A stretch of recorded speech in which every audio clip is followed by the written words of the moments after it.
আমরা চলে এসেছি মনিরামপুর ফেরিঘাট। তা এখান থেকে আমরা যাব শেওড়াফুলিতে। আর পুরো ভিডিওটা কিন্তু তোমাদেরকে দেখতেই হবে। আর এখানে টিকিট আছে 7 টাকা করে। তা আমরা এখন লঞ্চে উঠবো, তোমরা দেখতেই পারবে। আর সত্যি বলতে খুব সুন্দর জায়গাটা, আমার তো খুবই ভালো লেগেছে। আর আমি সত্যি বলতে মানে এই গঙ্গা পার হতে খুব ভালো লাগে। আর ভয়ও লাগে, জল এমনি আমার খুব ভয় পায়। তা তোমরা দেখতেই পাচ্ছ আমরা লঞ্চে আছি। লঞ্চ থেকে নামবো আমরা শেওড়াফুলিতে। আর শেওড়াফুলি থেকে আমরা ট্রেন ধরবো। ট্রেনে করে কোথায় যাব জানো? ব্যান্ডেল চার্চে। আমরা হট করে প্ল্যান করেছি ব্যান্ডেল চার্চে যাব। তা ওখানে গিয়ে আমরা আর একটা লাহিড়ী মন্দির বলে একটা জায়গা আছে, সেখানেও যাবো। সেই মন্দিরটা নাকি খুব সুন্দর। আর আমরা দেখতেই পাচ্ছ শেওড়াফুলি স্টেশনে চলে এসেছি। এখান থেকে ট্রেন ধরবো, ব্যান্ডেল চার্চে যাব।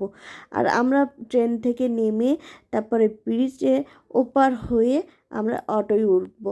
আর ওখানে নাকি 6টা 6:30টার মধ্যে মন্দিরটা বন্ধ হয়ে যায়। আমরা ভেবেছিলাম প্রথমে চার্চে যাবো, কিন্তু চার্চে যাওয়ার সেই টাইমটাই নেই। শীতকালের বেলা জানোই তো, সন্ধে হয়ে যায়। এই দেখোই না, অটো থেকে আসতে আসতেই সন্ধ্যা হয়ে গেছে। তা আমরা চলে গেলাম মন্দিরের ভিতরে। আর মন্দিরে ঢোকার সময় দেখলাম যে এখানে জুতো খুলে ঢুকতে হবে, আর জুতো খুলতে গেলে 2 টাকা করে লাগবে। তো আমরা এখানে জুতো খুললাম, তারপরে আমরা মন্দিরে প্রবেশ করলাম। তো ঢোকার সময় সত্যি দেখলাম অনেক সুন্দর, মানে জায়গাটা অনেক বড়।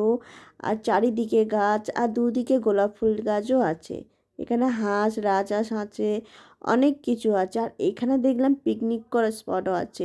এখন শীতকাল পড়ছে, তোমাদের যদি ইচ্ছা হয় পিকনিক করতে, তা তোমরা এখানে চলে আসতে পারো। সত্যি বলতে খুব সুন্দর জায়গাটা, আমার তো খুব ভালো লেগেছে। আর চারিদিকে দেখতেই তো পাচ্ছ, দুদিকে গোলাপ ফুল বাগান। আর আমি অনেক কটা গোলাপ ফুলের ফটোও তুলেছি। আর এখানে দেখো দুর্গা মন্দির স্ট্যাচু করা আছে, খুব ভালো লাগছে। আর অপোজিটে দুর্গা মন্দির আছে, খুব সুন্দর মন্দিরটা। আমি বাইরে থেকে প্রণাম করছিলাম, তা ব্রাহ্মণ ঠাকুর বললো না ভেতরে যাও। তা ভেতরে গিয়ে প্রণাম করলাম, রাহুলও প্রণাম করে আসলো। তারপরে আমরা যাব লাহিড়ী বাবার মেন মন্দিরে। তো যেতে যেতে দেখছি এখানে গাইস, এখানে কিন্তু গেস্ট হাউসও আছে, এখানে থাকার ব্যবস্থাও আছে। আমরা একজনকে জিজ্ঞাসা করলাম এখানে কি থাকার ব্যবস্থা আছে, বলছে হ্যাঁ, কিন্তু বাজেট একটু বেশি আছে। তো ঠিক আছে, এখানে দেখতেই পাচ্ছ ঘোড়ার গাড়ি আছে। আর ওই যে লাইটটা দেখতে পাচ্ছ, খুব সুন্দর করে সাজিয়েছে কিন্তু মন্দিরটা। আমরা যখন আসছিলাম তো, তখন অটোওয়ালা আমাদেরকে বলছিল যে সন্ধেবেলা মন্দিরে আসলে খুব ভালো লাগবে, কারণ লাইটটা দেখতে অনেকেই আসে। সকালের দিকে সেই লাইটটা জ্বলতে পারবে না, কিন্তু সন্ধেবেলা লাইটটা খুব ভালো লাগে। তো সত্যি বলতে আজকের দিনটা সত্যি খুব ভালো কাটছে, কারণ যেখানেই যাচ্ছি সুন্দর সুন্দর মুহূর্তগুলো আমরা দেখতে পাচ্ছি। তা আমরা ঠিক টাইমেই এসেছি মন্দিরে, যাতে লাইটটা আমরা দেখতে পেলাম। তো আর এখানে ঢুকতে গেলে কিন্তু পা ধুয়ে ঢুকতে হবে, খুব সুন্দর সিস্টেমটা। আর ভেতরে তো ফোন অ্যালাউ নেই, কারণ আমি ভেবেছিলাম ভেতরে গিয়ে মন্দিরে ফটো তুলবো, কিন্তু ভেতরে বাবার ফটোটা সত্যিই খুব সুন্দর। একটা শিবলিঙ্গ ছিল, দারুণ কালার আর খুব সুন্দর লাগছিলো। আর এখানে মেয়েদেরকে ঘোমটা দিয়ে ঢুকতে হবে, ঘোমটা ছাড়া ঢুকতে দেবেই না। আর ঘোমটা খুলে গেলেই সঙ্গে সঙ্গে বলে যে না, ঘোমটা দিতেই হবে। তা সত্যি বলতে খুব সুন্দর নিয়মটা।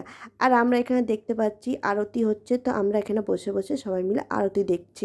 আরতি দেখতে দেখতে তারপরে অনেকটাই সন্ধ্যা হয়ে গেছে। আর এখানে প্রচুর ঠান্ডাও পড়ছিল, গ্রামের দিকে তো, তার জন্য ঠান্ডাটা একটু বেশিই লাগছে। তো তোমরা দেখতেই পাচ্ছ আমরা এখন বাড়ির দিকে রওনা দিচ্ছি। আর এখানে দেখো টুকটুক করে হাঁটছে রাজহাঁসগুলো, খুব সুন্দর লাগছে। আর এই কালো হাঁসটাকে কি বলো আমি তো জানি না, তোমরা অবশ্যই কিন্তু কমেন্ট করে বলবে এই হাঁসটার নামটা কি। তা তোমরা দেখতেই পাচ্ছ ওখান থেকে আমরা অটো ধরে চলে যাচ্ছি শেওড়াফুলি স্টেশনে। ওখান থেকে আমরা ট্রেন ধরে ডাইরেক্ট আমরা হাওড়া চলে যাব। তারপর হাওড়া থেকে তো গাড়ি ধরে আমরা বাড়ি চলে যাব। তো এখন আমরা ট্রেনে বসে আছি, তোমরা দেখতেই পাচ্ছ গাইস, ট্রেনটা এবার ছাড়বে। অনেকক্ষণ ধরে আমরা ট্রেনে বসেছিলাম, প্রায় আধা ঘন্টা ধরে। সারাদিন অনেক ক্লান্ত হয়ে গেছে, কিন্তু সত্যি বলতে খুব সুন্দর কিন্তু দিনটা কেটেছে গাইস।